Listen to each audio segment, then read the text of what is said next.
올해 지난 연말부터 해서 거의 무슨 아까 그런 교수님하고도 말씀을 나눴는데 우박을 맞고 있는 것 같다. 그래서 사실은 폭탄을 맞고 있는 것 같다. 여기저기서 막 교육 관련된 정책들이 정말 막 설익은 정책들이 너무나 우려스러운 정책들이 굉장히 많이 막 던져지고 쏟아지고 있어서 되게 우려가 많이 되는데 특히 이제 우리가 1년 반 이상 정말 우리나라 교육과정 역사상 새로운 역사를 사실 쓸 뻔했던 이 2022 교육과정이 작년 12월 20 며칠에 전혀 애초에 의도했던 바 취지와 전혀 반대되는 방향의 결과물을 가지고 확정 고시되면서 되게 할 일이 더 많아진 것 같다는 생각이 듭니다. 사실은 이제 이런 과정이 없었더라도 저는 사실 이 교육 과정이 제대로 되려면 교육 과정 고시에서 확정 고시돼서 적용하는 그 순간부터 교육 과정 평가를 계속 해야 된다고 생각했던 사람이에요. 그러니까 이게 구체적인 교육 현장에 적용되면 어떤 문제가 있고 어떤 부분이 개선돼야 되고 어떤 부분이 긍정적이고 이런 것들이 계속 현장에 적용되면서 그 데이터들이 쌓여서 그 다음 교육 과정을 만들 때 이게 고스란히 사실은 교육 과정을 새로 만드는 어떤 기초 자료와 토대가 돼야 된다고 생각했는데 지금 이제 고시된 2022 교육 과정은 좀 다른 측면에서 이게 현장에서 적용되면서 발생시키는 여러 가지 문제들을 연구자는 연구자 관점에서 그다음에 교사는 교사의 교육과정 실제 운영하는 당사자 입장에서 이거를 우리가 현장에서라도 좀 조직적이고 체계적으로 해야 되겠다 이런 생각이 좀 많이 들고요. 우리 교육과정은 어찌됐든 간에 수시 교육과정 개정이 가능한 체계이기 때문에 우리 현장에 이런 그 문제의식과 힘들이 모아지면은 비록 작년에 이것이 확정 고시됐을 때는 우리가 힘에 부쳐서 제대로 그걸 관철시키지 못했지만 향후에는 이 2022 교육과정이 부분적으로라도 좀 개선돼 나가는데 우리가 힘을 모아서 역할을 할 수 있으면 좋겠고 오늘 토론회에서 그런 수 있는 어떤 그 뭐랄까 도움 자료들이 우리의 또 공동 어떤 문제식의 토대들이 만들어지는 그런 계기가 됐으면 좋겠습니다. 바쁘신 중에도 와서 이렇게 그 우리 자장을 맡아주시기로 하신 강려원 선생님부터 시작해서 9분의 발제자분들께 감사드리고요. 저도 끝까지 열심히 들으면서 어떤 과제를 제 숙제로 삼아야 될지 좀 진지하게 듣고 정리하도록 하겠습니다. 감사합니다. 네, 오늘 발제를 하시면서 공통적으로 교육의 자주성, 전문성, 정치 중립성이라는 헌법 원칙이 그 어느 데서보다도 국가 교육 과정을 만들어서 고시하는 그 과정 속에서 구현되고 드러나야 되는 거 아니겠습니까? 그래서 이런 관점에서 한두 마디씩 꼭 보태주십사 하는 부탁을 드리고요. 그러면 첫 번째 발제를 청해 듣겠습니다. 임재일 소장님의 이 발제문이 굉장히 길고 그래서 15분 안에 이걸 정리한다는 건 굉장히 한 노력을 필요로 합니다. 근데 본인이 다 선수시기 때문에 15분 안에 반드시 해주시고요. 15분 지나면 마이크 꺼집니다. 이건 어쩔 수가 없습니다. 꼭 부탁드립니다. 2022 개정교육과정 무엇이 바뀌었고 남은 과제가 무엇인가? 아마 제 이후에 발제하신 분들과 공통적인 이야기들이 추후에 계속 나올 것으로 보여지는데요. 전반적으로 학교 지식에 대해서 이야기를 하고 2022 개정교육과정이 어떻게 잘 개발되어졌는지에 대한 어떤 명암을 좀 들여다보면 좋을 것 같아서 앞부분을 좀 열어보도록 하겠습니다. 과학기술 발달이나 인과학적 변동이나 아니면 MZ세대 등장, 기후위기, 디지털 사회 이런 것들의 큰 변화들은 급변하는 미래 사회를 대처할 수 있게 불확실성 혹은 복잡성이라는 두 가지 특성으로 가름할 수 있습니다. 정해진 지식을 그대로 가르치는 그런 시대가 아니라 상황 맥락적인 지식을 가르칠 수밖에 없는 미래 교육의 아젠다가 학교에 안착되기 시작된 거죠. 그래서 꼭 가르쳐야 할 기본 역량이 있다면 미래 사회 변화에 따라 변화 대응력을 가르치는 삶의 역량이 필요하다는 게 두 가지 관점으로 볼 수 있을 것 같습니다. 그렇다면 예전처럼 우리 선생님이 가르치는 지식 교수의 시대가 아니라 학생과 상호작용하고 교사와 학생이 콜라보레이션을 할 수 있는 지식 구성의 시대가 될 수 있다는 것을 알 수 있죠. 그러면 학생들이 주어진 지식을 그대로 배우고 시험 문제를 풀어내는 형태가 아니라 스스로 지식을 구성하고 생성하고 탐구할 수 있는 역량이 학교에서 가르쳐야 되고 2022 개정교육과정은 그러한 시그널을 주문해 주어야 할 것입니다. 그래서 14쪽에 보시면 변해야 될 것과 변하지 말아야 할 것을 제가 적어놨습니다. 교육과정이라 하면 두 가지 언어를 쓰고 있습니다. 공통적이고 필수적이고 보편적이고 기본적이고 의무적인 게 꼭 대한민국 국민으로서 가르쳐야 할 내용이 있어야 되죠. 반면에 미래사회가 변하기 때문에 가르치는 내용과 방법이 변할 수밖에 없는 부분을 과연 이 교육과정은 담고 있는지를 봐야 합니다. 교육과정 용어로 자율이 있는가, 선택이 있는가, 가변적이고 융통적이고 얼마든지 유연성을 담고 있는지를 2022 개정교육과정 2015와 얼마만큼 차별이 있는지를 우리가 보아야 하는 거죠. 그런 맥락에서 미래형 교육과정을 표방하고 있는 이번 2022 개정교육과정에 대해서 여러분이 두 가지의 렌즈를 들여다보시면 좀 더 잘 보이지 않을까라는 분석의 틀을 제안해 드립니다. 15쪽에 보시면 제가 교육 생태계를 이야기했는데요. 정해진 지식을 그대로 가르치지 않는 한과 학생의 실제적 지식을 이야기합니다. 암과 삶을 연결시켜서 아이들의 수행평가를 나이스에 기록한다든지 이렇게 교수평 일차를 한다는 것은 정해진 지식에 도착된 내용들만 적는 것이 아니라 상황 맥락적인 아이들의 배워지는 내용들이 얼마든지 실제적인 지식으로 진화, 승화가 돼야 된다는 얘기거든요. 그렇다면 아이들이 중심으로 주변에서 경험하고 있는 다양한 학습 경험들이 진짜 가르쳐야 할 내용이자 방식이 될 수밖에 없을 것 같습니다. 자율성, 이거는 주어진 자율성에 지나지 않았다. 한정된 자율성 안에 그 안에서 선생님들이 해야 하는 또 다른 타율적 자율성, 강제된 자율성으로 묶여버리진 않았는가. 왜 16+1은 되고 15+2는 안 됐었던가.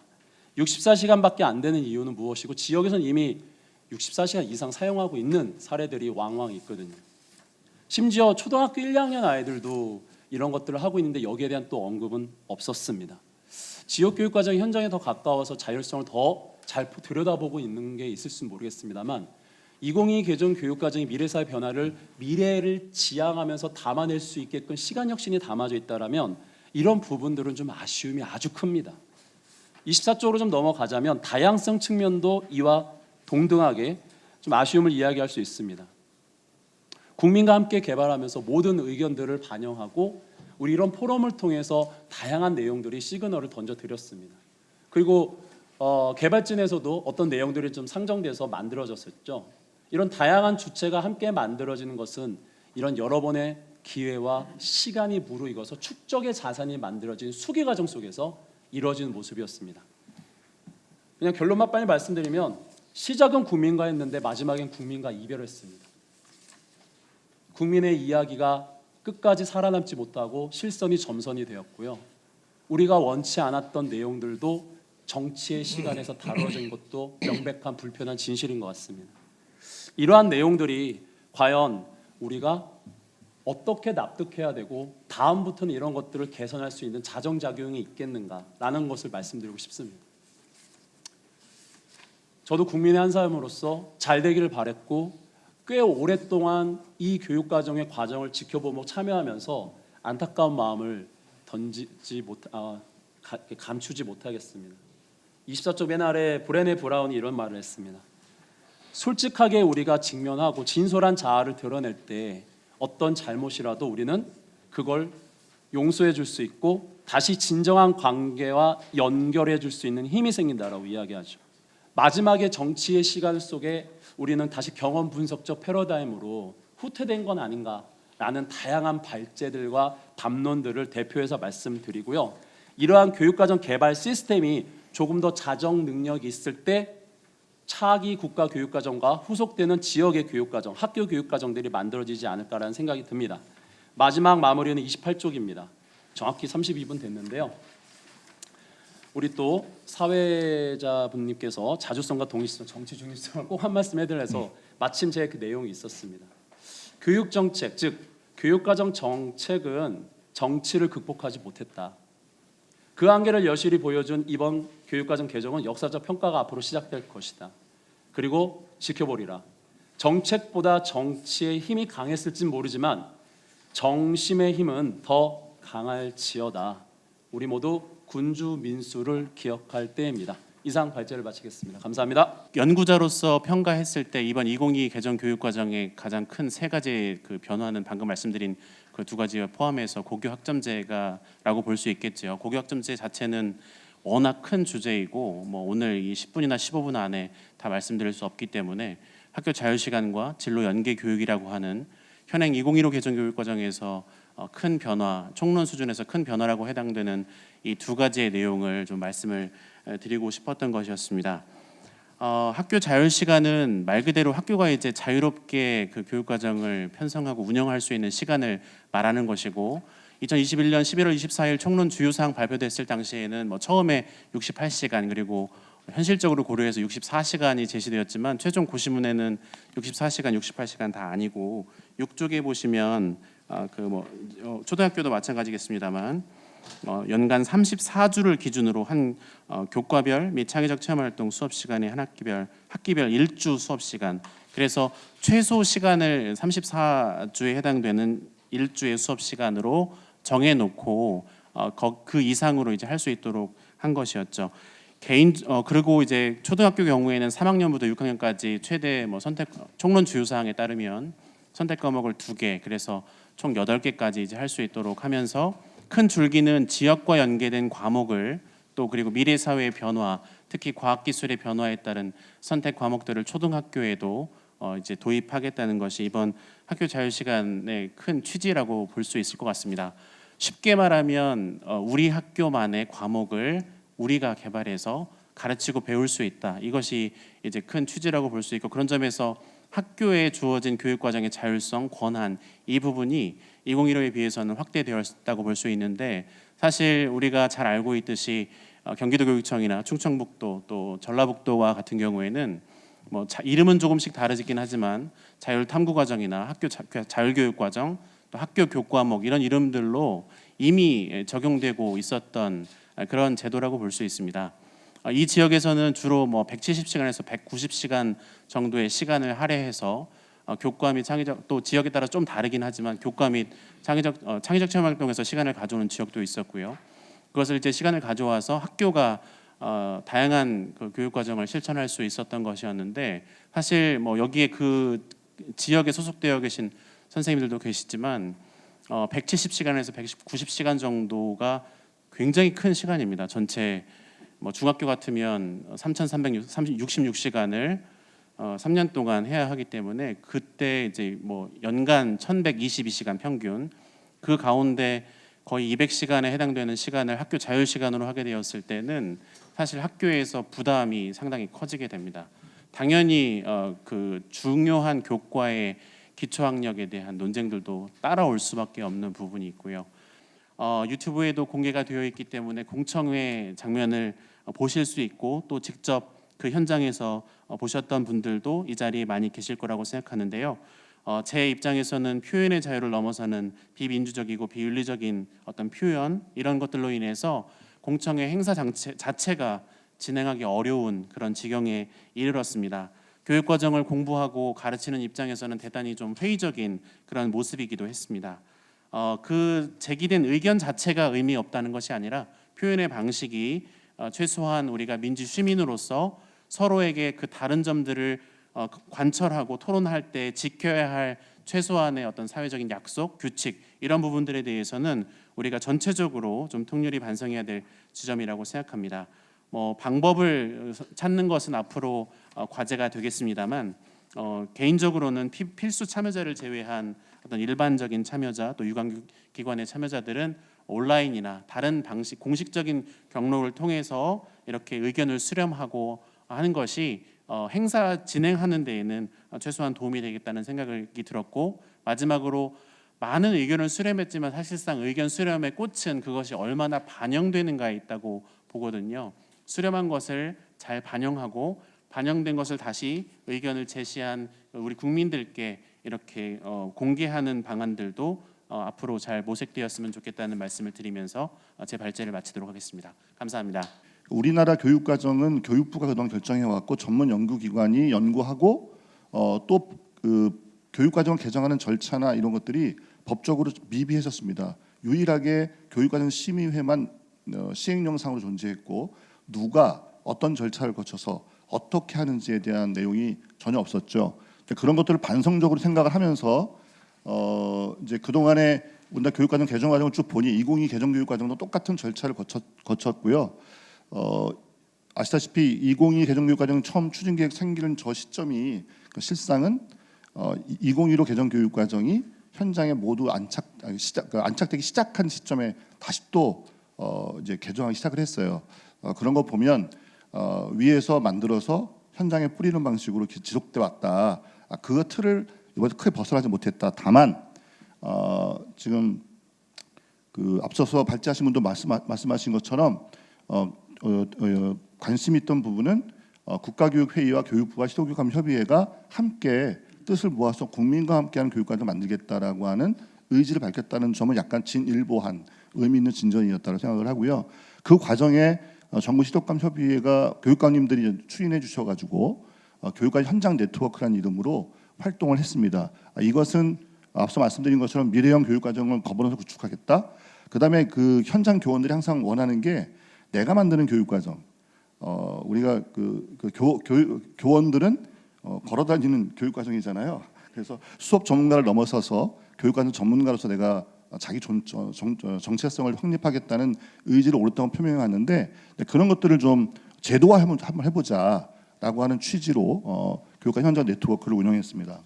혁신학교가 왜 경험하신 분들이 이 2단계 교육과정 현장 네트워크에서 참여도 많이 하고 관심을 유의미한 경험을 했는가 살펴보면 혁신학교가 교육과정 중심의 학교로 학교 바꾸겠다는 의지를 시작했잖아요. 그러다 보니까 이미 훈련된 분들이 많이 참여하셨고 그분들이 훨씬 더 이런 효능감을 많이 느끼셨다. 그래서 학교가 일상적으로 교육과정 중심의 학교로 바뀌어야 되는 게 아니냐라고 하는 걸 이번 간접적으로 추론할 수 있고요. 외국 체코의 사례도 보면 실제로 교육과정에 많이 평소에 관심을 가졌던 분들이 새로운 교육과정 개혁에 대해서 수용성이 높다라고 하는 연구 논문도 있습니다. 더 궁금하시면 백서가 만들어져 있습니다. 수도권 협의회 올라가시면 홈페이지 들어가시면 다운받아 볼 수 있고요. 생생한 내용은 거기에 담겨 있고 더 생생한 내용은 저에게 문의해 주시면 감사하겠습니다. 그래서 잘했는데 문제는 잘 아시다시피 잘 안 됐잖아요. 많이 빠지고 막 그래가지고 저희들이 교육청에서 막 입장문도 내고 막 정말 시작은 좋았는데 갑자기 이상해졌어요. 그런 뭐 말씀을 안 하셔서 우셨으니까 공감하셨다고 보고 저는 앞으로 우리 새로운 미래형 교육과정이라고 하는 것이 이렇게 현장에 기반해야 된다는 걸 다시 말씀드리고 두 번째는 아까 그동안 충북이나 울산, 전북, 경기, 세종, 전남 등에서 했던 것처럼 시도교육과정에 대한 관심이 좀 있으면 좋겠다. 지역별로 특색 있는 교육과정 만들려면 이런 노력들이 조금 더 제도화됐으면 좋겠다라는 제안을 드리겠습니다. 그래야 될 것 같고 시간이 다 된 것 같아서 드리고 여기 보시면 저기 특별히 제가 관심 갖는 거는 각 시도 교육청에 보면 교육과정위원회라는 게 있는데요. 이게 되게 여러분 한번 체크 한번 해보세요. 각 시도의 교육과정위원회가 누구로 구성되어 있는가, 어떻게 구성되어 있는가. 제가 보기에는 이 교육과정위원회가 정말 현장 중심의 교육과정이 되려면 교원들이 정말 대폭 참여하는 방식으로 뭔가 대폭 개선이 필요하다. 각 시도교육청의 교육과정위원회 규칙을 살펴보시면 확인할 수 있습니다. 그 다음에 맨 밑에 보시면 상시 활동이 가능한 제도적 실천 방안. 그러니까 지금 이렇게 6천 명의 정부의 선생님들이 만약에 10,000명, 20,000명 정도의 선생님들이 참여했다면 이런 생각 들지 않으세요? 그분들이 참여해서 만든 교육과정이라면 국가에서 교육과정을 개발 고시한 다음에 굳이 교원들에게 연수할 필요가 없어요. 이미 참여했기 때문에. 그러니까 저는 아까 말씀하신 타율화된 자율성, 강제된 자율성, 박제된 자율성이 극복되려면 현장의 참여를 매개로 한 교육과정 개발 과정이 있다면 가능하겠다라는 걸 경험적으로 실천적으로 우리가 증명했다라고 하는 걸 말씀드리겠습니다. 향후 앞으로의 미래형 교육과정이라고 하는 것은 이렇게 현장의 혁신학교 등 또는 교육과 현장 네트워크를 통해서 축적된 역량을 좀 활용하자. 그리고 교육과정의 전문가로서의 교원들에 대한 자긍심을 좀 갖게 만들어주자. 그리고 세 번째가 제가 그거 쓴 게 그거거든요. 수업 전문가가 아니라 이제 교육과정 전문가로서의 교원의 정체성을 좀 확 밀어주자. 그다음에 시도교육청도 그 무슨 정책 사업 이런 것도 중요하지만 교육과정 중심 조직으로 좀 재탄생하고 시도교육과정과 학교의 교육과정을 적극 지원하는 그런 체제를 더 강력하게 만들 필요가 있겠다. 그다음에 아까 지금 저희 플랫폼 말씀드렸는데 어쨌든 상시적으로 이런 일이 이루어지려면 우리 평가가 이루어지고 향후의 교육과정 개정이 이루어지려면 이런 것들의 경험을 모으고 의견을 낼 수 있는 상시적 플랫폼이 좀 만들어지면 좋겠다. 그리고 마지막으로는 교육과정 관련된 법령이 좀 이렇게 고시 수준이 아니고 뭔가 좀 든든한 교육과정 그 법률 체계, 그 다음에 또 교원 제도도 좀 충분히 또 바뀌어야 될 것 같고 교원 자격 같은 거 교과목과 이 교육과정을 둘러싼 각종 제도의 정비도 좀 시급하다라고 하는 걸 확인할 수 있겠습니다. 앞으로 그런 일들이 좀 더 활발하게 이루어져서 향후 교육과정에서는 이런 현장 중심의 새로운 정말 미래형 교육과정 체제가 안착될 수 있는 그런 계기를 마련했으면 좋겠습니다. 감사합니다. 2022 개정 교육과정을 단적으로 저는 한 문장으로 정리하라고 하면 저는 포용으로 시작해서 자유로 끝난 교육과정. 저는 결정구조 측면에서 말씀을 드리는 거예요. 제가 이제 교육과정 심의회 운영위원 회의 2021년 11월 15일에 처음 열렸었어요. 당시 문재인 정부였었죠. 이 회의에 장에 갔을 때 당시 저는 이제 이전 정부든 현 정부든 그 기간 한 7, 8년 쭉 교육부의 위원 활동을 여러 위원회 해보았는데 상당히 좀 뭐라고 해야 되나요? 불친절하다라고 해야 되나요? 좀 순화한 표현이에요. 왜 교육부는 회의를 이런 식으로밖에 못하지? 학교 운영위원회도 제가 교원위원인데 이런 식으로 하지 않고 있는데 왜 늘 회의 자료는 당일 비공개로 회의석상에서 배포가 되지? 위원인데 미리 배포돼서 좀 충분히 숙지하고 오면 안 될까? 이런 생각은 늘 갖고 있었습니다. 이전 정부나 현 정부나 그런 회의 방식은 하나도 변하지 않았어요. 그리고 늘 비공개, 일련번호 회의 자료 앞에다 딱. 근데 내용을 보면 이걸 굳이 비공개해야 되나? 그런 의구심이 드는 게 한두 가지가 아니었었죠. 어쨌든 제가 왜 포용에서 시작해서 자유로 끝난 교육과정이라고 정의를 하냐면 단적으로 표현하냐면은 그때 당시 어쨌든 딱 처음 봤어요. 2021년 11월 했을 때 교육과정의 비전이 포용성과 창의성을 갖춘 인재, 이게 교육과정의 비전이라고 봤단 말이에요. 뭐 좋은 말이죠. 다 좋은 말인데 포용성, 창의성 저는 상당히 불편했어요. 이 말이. 왜? 당시 문재인 정부가 하루에도 몇 번씩 쓰는 말이 있었어요. 두 글자. 뭐였죠? 포용. 정부의 모든 정책에 이게 다 들어가 있었어요. 근데 포용이라는 말이 나쁘다라는 게 아니라 포용설이 저는 교육과정에 쓸데없는 오해를 불러일으킬 수 있다. 교육과정 개정이 그런 우려를 표했던 기억이 나요. 국가교육발전계획, 국교육의 가장 큰 목적이죠. 그다음에 국가교육과정 고시 이 두 개 정도는 적어도 위원들의 3분의 2 이상이 찬성해서 할 수 있도록 의결 여건을 좀 강화해야 된다 이렇게 말씀드리고 네 번째는 상당히 답답한 게 이 구조예요. 저는 국교위뿐만 아니라 시도교육감 협의회, 교육부, 교육청 모든 회의는 다 실시간 생중계를 좀 했으면 좋겠어요. 오늘 이 회의도 좀 그렇게 했으면 좋겠는데 오늘은 여건상 좀 쉽지 않았다 얘기 들었어요. 그래서 국회 본회의 생중계 하잖아요. 위원들도 책무성을 갖고 자각력을 가지고 발언. 저도 지금 엄청나게 책무성을 가지고 이 자리에서 발언을 하거든요. 좀 그랬으면 좋겠어요. 그래서 오늘 이렇게 방청에 관한 내용, 그 다음에 중계, 방송에 관한 내용 이런 것들이 법 개정에 좀 포함이 돼서 의원들이 좀 더 책무성과 자각력을 가지고 활동을 할 수 있도록 그런 내용이 좀 포함이 됐으면 좋겠습니다. 마지막으로는 뭐 산하위원회가 있죠. 전문위원회, 그다음에 특별위원회, 국민참여위원회 각 위원장들을 현행법은 국교위 위원장이 임명하도록 되어 있거든요. 저는 이러지 않았으면 좋겠어요. 모든 위원회, 학교도 운영위원장은 위원들이 호선하거든요. 학교 운영위원회 위원장은 당연히 각 소속 위원회들은 위원장들은 위원들 중에서 모두 다 호선해서 소위원회들이 전문성과 책무성을 가지고 위원회 활동에 임했으면 좋겠다. 이런 입법 개정안을 과제로 제시하면서 제 발표 마치겠습니다. 심지어 국정교과서라고 하는 그 큰 문제를 겪었음에도 불구하고 다시는 그런 일이 벌어질까? 벌어질 수 없을 것이다 라고 생각을 했지만 불과 4년 만에 바뀐 건 정권밖에 없는데 역사교과서는 다시 한번 자유민주주의 파동을 또 겪게 된 거였죠. 도대체 여기서 우리는 앞으로 뭘 배워야 될까? 사실 저희도 지금 막막합니다. 이런 것들을 좀 앞으로 찾아 나가야 되지 않을까라는 생각을 하고요. 두 번째로 참 역사과 교육 과정에서 자유가 이번에 가장 큰 화두였습니다. 정말 자유라는 말을 엄청나게 이번 정부에서 많이 강조하고 있지만 역사과 교육 과정에서 특히 더 많이 강조하셨는데 근데 정작 내용상의 자유는 집어넣으려고 했지만 교육과정 개정상에서의 자유는 없다. 이게 또 참 아이러니한 상황이죠.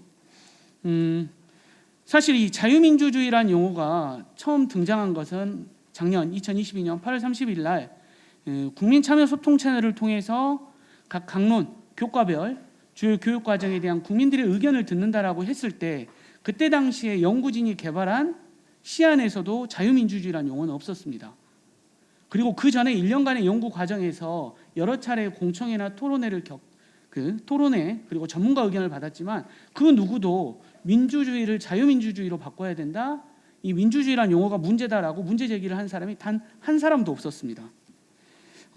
심지어 그 이후에 있었던 10월 14일에 역사과 교육과정 심의위원회, 역사과 전문가들, 역사 교사들과 역사학계 전문가들이 모여서 열리는 교과심의위원회에서도 자유민주주의라는 용어 자체는 안건 자체도 아니었습니다. 그런데 교육부가 11월 9일 날 민주주의를 자유민주주의로 일부 수정한 교육과정을 일방적으로 행정예고를 했죠. 아마 그때 언론 보도를 통해서도 들으셨겠지만 그때 굉장히 문제가 되면서 나왔던 게 또 교육부 관계자의 지금은 정치의 시간이다 라는 발언이 굉장히 문제가 되기도 했습니다.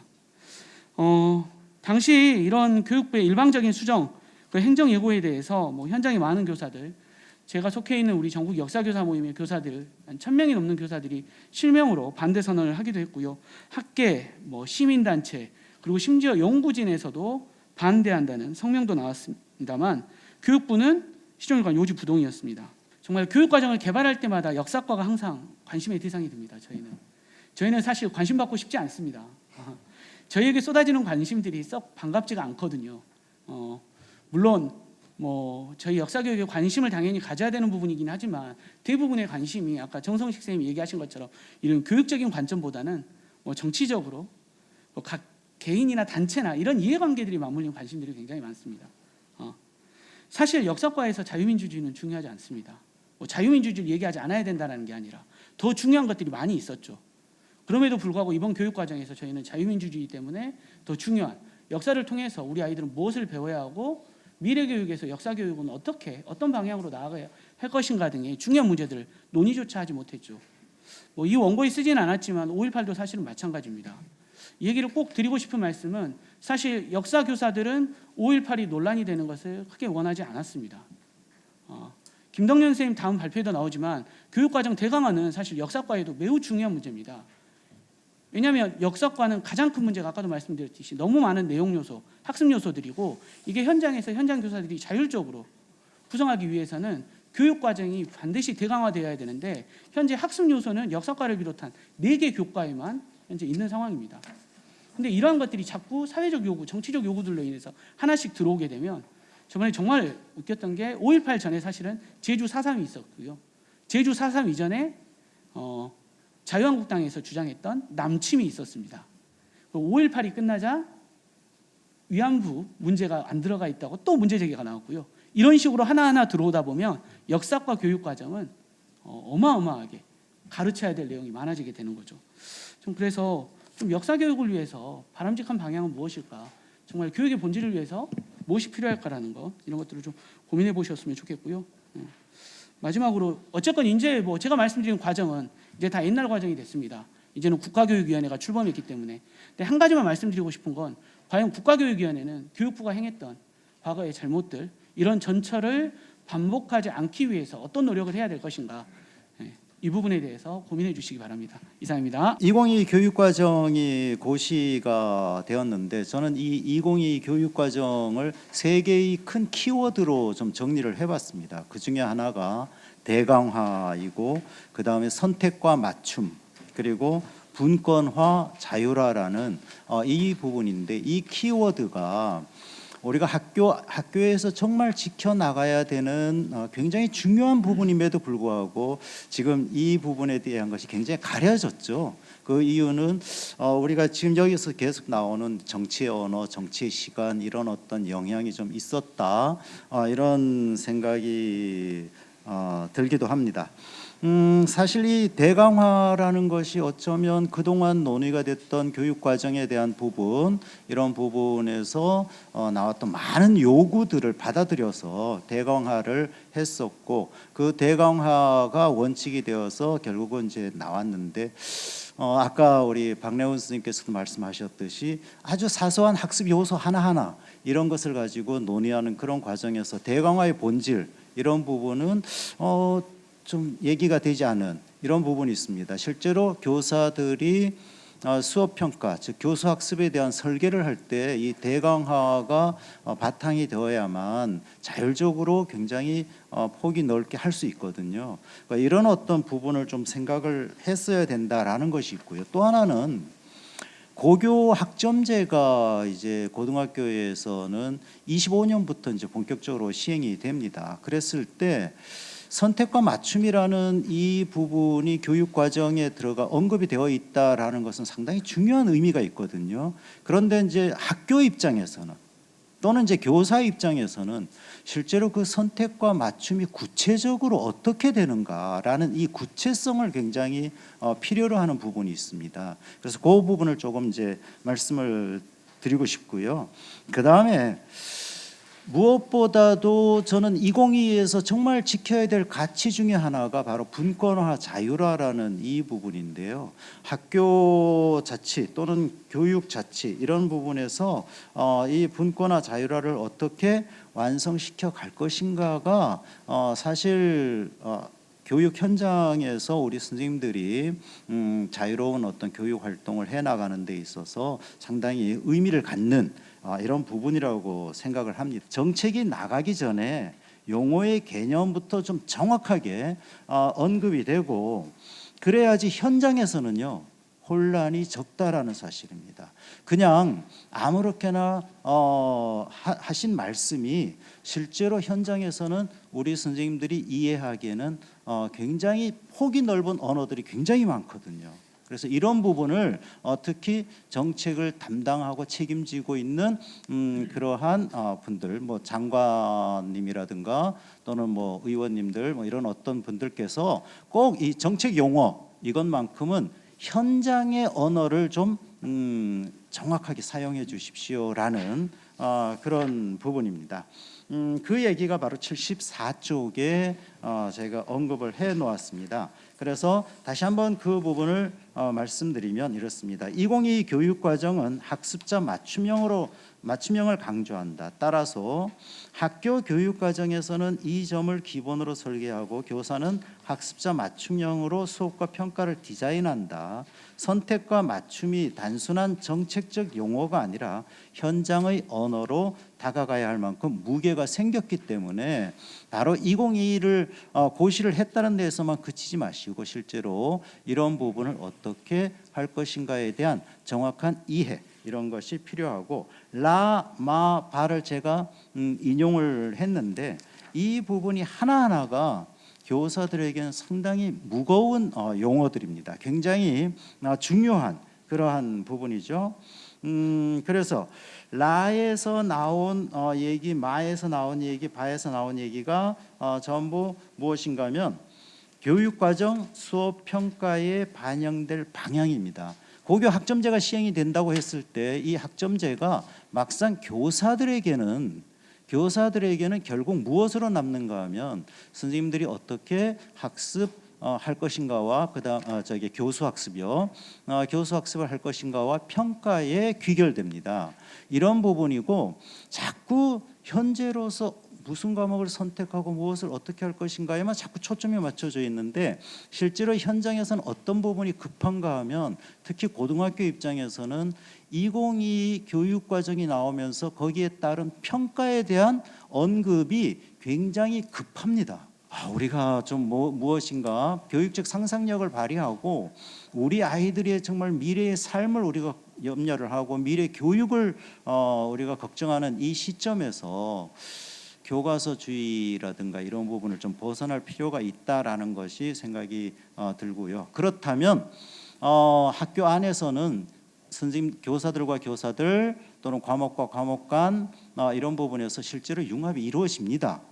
실제로 많은 부분에서 그러한 수업이 이루어지고 있고요. 특히 유연화 그러니까 아까 나온 학교 자율 시간 이런 16+1 이런 걸 통해 가지고 지금 현재 많은 시도를 하고 있거든요. 이런 것을 조금 더 확대될 수 있는 그런 부분이 좀 나왔으면 좋겠다라는 거고 끝으로 교육 정책만큼은 신중하되 지속적으로 좀 됐으면 좋겠다. 계속해서 무언가 막 바뀌는 것이 아니고요. 특히 그 대상이 우리들 학생들이거든요. 유초 중등 교육에서 대상은 성장기에 있는 학생들이기 때문에 하나의 교육 정책이 그게 실패하든 성공하든 중요한 것은 결국 우리 학생들의 삶의 나이테에 고스란히 새겨진다는 사실입니다.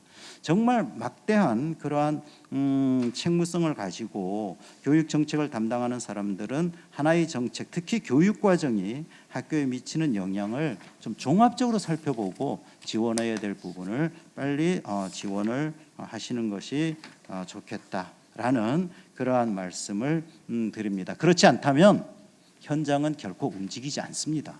그냥 과거 그대로 있을 수밖에 없거든요. 이런 부분을 좀 고려를 해 주십사 이런 말씀을 드립니다.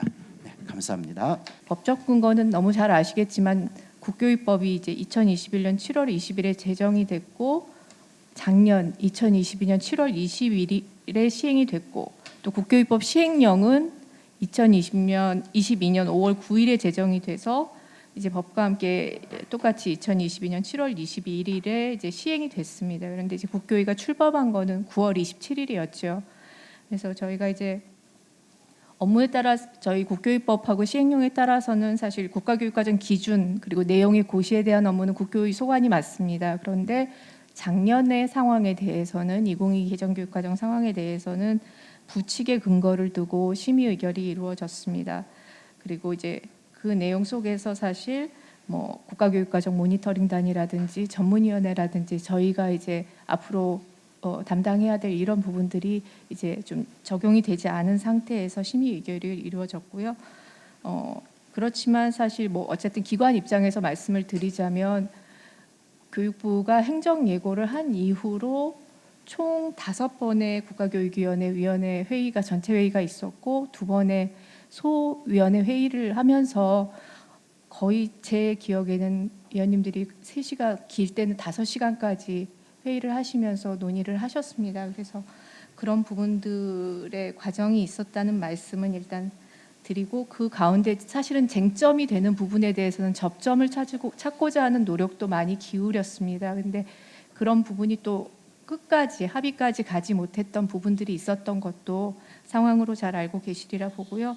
이런 과정에서 보여졌던 여러 부분들 저희가 이제 올해부터는 국교위가 국가교육과정 업무를 수행해 나가면서 많은 것들을 새로 지금 또 정비해 나가야 되는 그리고 어떻게 보면은 그 같이 이루어가야 되는 기구들을 지금 또 새로 만들어가야 되는 그런 시점입니다. 그래서 그런 부분들에 대해서 저희가 많이 고민을 하고 있는데 지금 아까 말씀 주셨지만 앞으로 국가교육과정에 대한 부분들 과제를 사실 국가교육과정에 대한 이 국교위 내부에서의 어떤 업무 수행, 사무 수행 아니면 업무 처리, 뭐 회의 운영 이런 부분들로 과제로 이제 봐야 되는 부분도 있을 것이고 또 국교위를 포함해서 국가교육과정 그리고 결국은 학교에서 이루어져야 되는 학교 교육과정을 지원하는 그 부분을 결국은 제일 중시하면서 바라봤을 때 연결되는 모든 기관들이 함께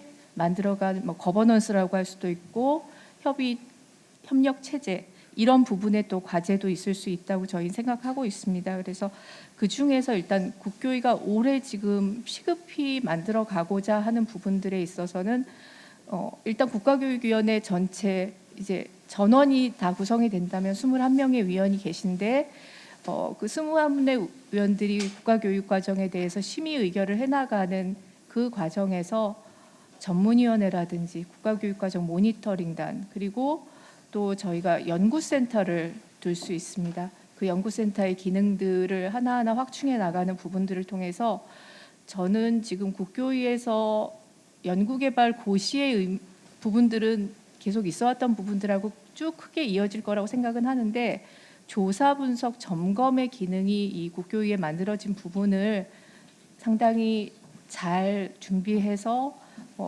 좀 체계적으로 만들어가는 부분에 올해 좀 많은 노력을 기울여야 할 것으로 생각을 하고 있습니다. 그래서 이런 부분들에 대해서 지금 뭐 실무적으로는 많은 이제 좀 준비를 하고 있고 또 전문가분들의 말씀도 듣고 이러면서 준비를 하려고 하고 있고요.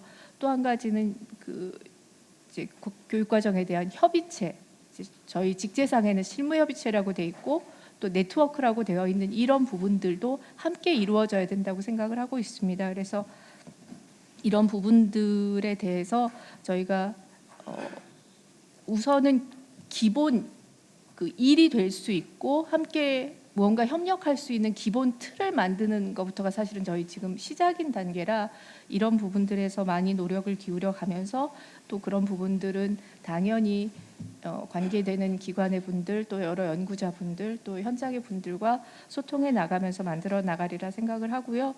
그래서 그 조사 분석 점검의 기능을 하면서 저희가 지금 국가교육과정 모니터링단도 올해 꾸려야 되는데 사실 손동빈 과장님 그 발표에도 보면 저희가 이제 뭐 이슈페이퍼를 통해서 전문가분들이 한 700명 규모의 제안을 주셨지만 인원을 무조건 많이 출발하는 것보다는 오히려 좀 내실 있게 출발하면서 이걸 안착시켜 나가면서 정말 적확하게 해야 되는 역할이 무엇인지 이런 것들도 잘 점검해 나가면서 추진을 해야 될 부분도 좀 있을 것 같습니다. 그래서 그런 부분 좀 고민하고 있고 노력하고 있고 조만간 좀 어떤 방안들을 보여드릴 수 있도록 준비하고 있다는 그런 말씀을 드리면서 제가 간단하게 말씀드리는 걸 이 정도로 하겠습니다. 고맙습니다. 저는 이제 교육부 같은 경우는 교육과정 개정의 이제 역할 임무는 이제 더 이상 존재하지 않고 저희 팀이 이제 교육과정 지원팀으로 이제 조직 개편이 됐듯이 교육부는 교육과정 개정고시는 이제 국가교육위원회 역할로 넘어갔고 저희는 이제 현장 지원에 대해서 이제 많은 노력을 기울일 예정입니다. 그래서 저는 오늘 좀 현장 지원의 측면에서 몇 가지를 좀 말씀드리고자 합니다. 첫 번째로 이제 그 이번에 뭐 좀 토론 과정에서 지적되었듯이 강론에 대한 연구 시간이 너무 짧다. 이 부분에 대해서는 저도 많은 동감을 합니다. 이게 어떤 교육 과정의 시간이 총론 같은 경우는 기초 연구를 1년 하고 그다음에 총론 연구가 들어가는 반면에 강론은 총론과 같이 진행이 되다 보니까 사실 총론하고 연계하기도 힘들고 또 깊이도 상당히 얕다라고 생각이 됩니다. 그리고 저희가 이제 후속 지원 작업으로 올해 지금 곧 발주가 나갈 예정인데 이제 성취 기준에 따른 평가 기준 그리고 성취 수준 개발 연구가 시작이 됩니다. 근데 이 연구를 하면서 드는 생각이 이 부분은 교육과정하고 같이 만들어줘야지 처음에 교육과정 개발 측면 강론에서 성취 기준을 만들면서 이거를 어떻게 평가할 것이고 어떠한 성취 기준을 잡을 것인가가 교육과정 측면에서 같이 연구가 돼야 되지 않을까라는 좀 생각을 해보았습니다. 그러기 위해서는 또한 강론의 연구 기간이 좀 더 확보가 돼야지만 가능한 부분이기도 하고요. 그래야지 지금 고민이 이제 이 성취 평가 기준에 대한 연구를 하는데 여기서 이제 교육과정 개발했을 때 그런 철학들이 평가 기준으로 잘 녹아 들어갈 수 있게 하는 것이 가장 중요한 상황이기 때문에 그렇게 다음 개정 때는 이렇게 좀 강론의 시간을 늘리고 연구의 시간을 늘리고 같이 좀 세트로 평가 기준까지 나오는 게 어떨까라는 생각을 해봤습니다. 두 번째는 이제 학교 자율성 확대 측면에서 학교 자율 시간이 이제 확보가 됐는데 이 부분이 아주 중요한 의미를 갖고 있지만 이게 정말로 학교 현장에서 잘 구현이 될 수 있도록 이제 교육부가 많은 지원을 해야 되지 않을까라는 생각을 합니다. 그래서 토론자들 몇 분께서도 말씀하셨듯이 이미 교육과정의 편성 운영의 자율권은 지난 교육과정 때도 있어 왔고요. 그렇지만 학교 현장에서 이를 새롭게 구현해서 만들기는 상당히 어렵다고 생각이 됩니다. 그리고 저 같은 경우도 이제 학교에서 교사 생활을 했지만 이게 학교에서 어떤 교육 활동을 하고 싶다라고 해도 이게 학교 자율 시간을 이용해서 교과목으로 하고 성취 기준까지 하나의 교육 과정 체계를 만든 다음에 운영하는 것은 그렇게 하려고 하는 순간 저같이 이제 평범했던 교사들 같은 경우는 딱 두려움과 이제 야 이거 어떻게 해야 돼라는 이렇게 한 걸음 내딛기가 상당히 힘들 것 같습니다. 물론 훌륭하신 선생님들 같은 경우에는 그렇게 어렵지 않겠지만 그래서 이번에 저희가 연구학교를 진행하면서도 이런 부분에 대해서 학교 자율 시간을 어떻게 학교가 잘 운영할 수 있을지 또 교육부가 어떠한 지원을 해줄 수가 있을지 이런 부분에 대해서 좀 연구 활동이 이루어질 예정이고요. 이런 부분들이 현장에서 잘 구현될 수 있도록 좀 많은 도움을 드리고자 합니다. 어느 정도 교육이 정치적일 수 없다 할지라도 그걸 너무나 무비판적으로 받아들여서 가는 건 아니다. 우리는 그 가운데서도 교육의 정치성을 최대한 배제하고 우리가 교육의 어떤 중립적 헌법에서 얘기하는 가치적 중립을 지켜나가기 위해서 끊임없이 노력은 해야 된다라는 이야기를 강조했었는데 교육부도 앞으로도 그런 부분에 있어서 흔들림 없이 좀 그렇게 좀 자리를 잡고 나갈 수 있도록 좀 노력하겠다라고 말씀드리고요. 마지막으로 또 한 숙제를 주셨던 회의 개최 방식, 그 비공개 임박해서 회의 개최하고 자료 뭐 비공개나 이제 뭐 현장 제공하는 이런 부분은 사실 저도 이제 교육부에서 이제 실무자로 계속 일하다 보면 이제 좀 그렇게 안에서 내부적으로 정말로 의견 수렴을 하고 심도 있는 논의를 통해서 어떤 정책을 만들어 나가는 과정에서 그 자료가 밖으로 다시 유출이 됨으로써 겪게 되는 어려움들을 이제 실무자들이 많이 경험하다 보니까 그렇게 되면 또 이제 그걸 이제 수습하기 다 또 바쁘고 이런 과정이 반복되다 보니까 어느 정도는 필요성이 있는 반면에 또 어느 정도는 상당히 습관적으로 이렇게 이루어지는 부분도 있다라고 보여집니다. 그래서 저희도 이제 안에서도 이제 내부 결제 같은 걸 하다 보면 그냥 공문의 기본적인 결제를 함에 있어서도 꼭 5호 그 정책 검토 중인 사항이라고 해서 비공개로 이제 체크돼서 올라오는 결제들이 있으면 저 같은 경우는 야 이거 왜 비공개로 하느냐, 비공개일 이유가 내가 봤을 때 하나도 없는데 그냥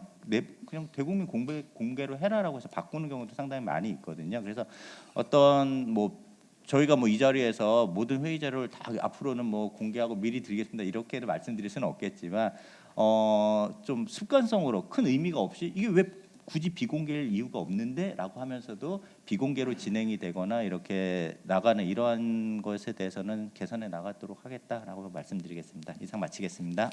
교육과정을 대강화해야 학습량을 적정화할 수 있다는 것이고요. 학습량을 왜 적정화하느냐? 교사의 자율성을 높이고 학생들에게는 탐구 중심 수업이 가능하다. 이래서 이제 학습량 적정화의 문제의식들은 계속 꾸준히 있어 왔습니다.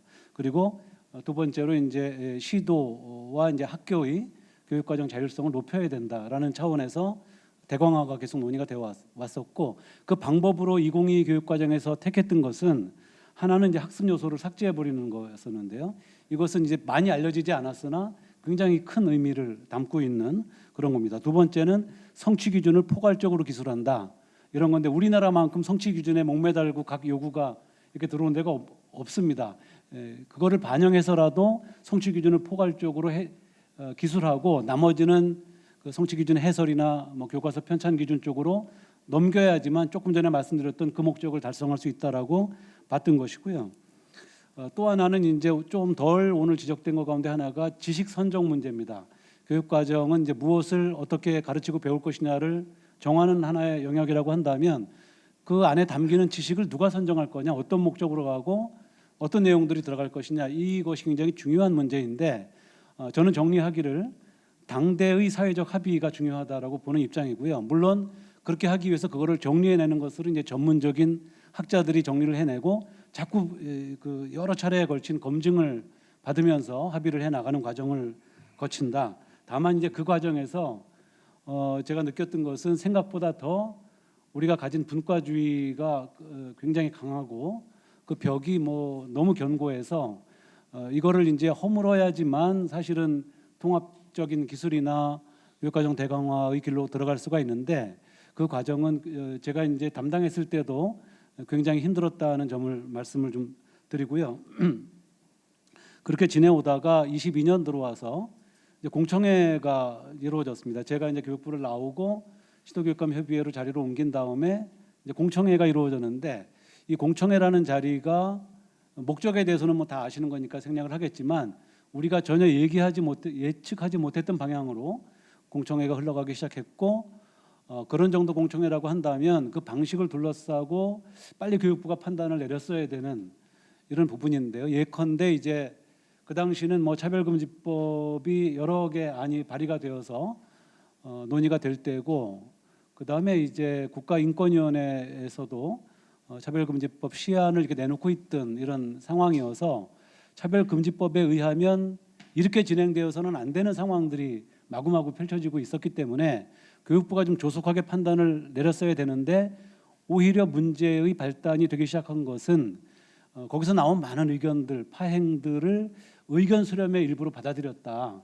저는 이것이 이제 교육부가 굉장히 큰 과오 중에 하나다. 저를 포함해서 이 부분에 대한 책임감을 좀 느껴야 될 거라고 보고 있고요.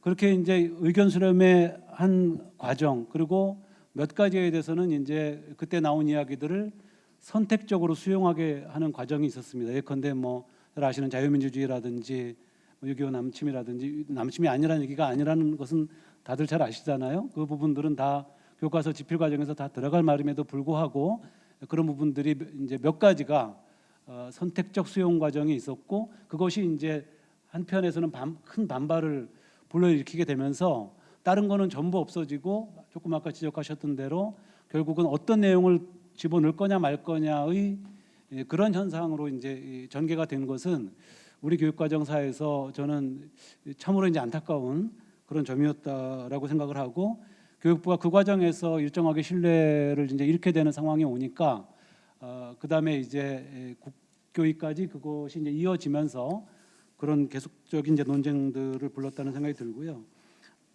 저희 이제 시도교육감협의회는 아시는 대로 지금 뭐 상당한 위기감을 느끼고 있고, 그것은 교육과정을 포함하여 교육 자치가 상당히 퇴행 국면에 접어들었고, 우리 이제 그 시도교육감협의회의 힘으로 그것을 저지하고 회복하기에 대단히 힘든 상황이 되었다. 그래서 그런 부분에 대해서는 예를 들면 뭐 지방교육 재정 개편 문제라든지, 시도교육감들에 대한 선거제도 개편 문제라든지, 최근에도 또 그런 문제들이 더 강화된 재정 개편안이 나와서 굉장히 우려를 하고 있는데, 그런 부분에 대해서도 또 큰 관심을 이제 가져주시기를 기대를 하고요. 곽감님께서 아까 말씀하셨던 헌법 정신을 잠깐 언급을 하셨잖아요. 그래서 교육과정과 관련한 헌법 정신은 나머지 내용적인 것들은 뭐 그렇다 하고요. 대강화를 통해서 정책 중립성, 교육과정 자체가 정책 속성을 띠지 않는다는 게 아니라 교육과정에 개입돼 들어오는 여러 가지 영향들에서 교육 외적인 부분들을 가급적 최소화시켜서 독립성을 유지해주는 정책 중립성, 자주성, 전문성이 대강화와 학습량 적정화, 그리고 교사와 학교의 자율성 확보를 위해서 통해서 구현될 수 있다라는 점을 말씀드리면서 제 말씀 마치겠습니다. 고맙습니다. 네.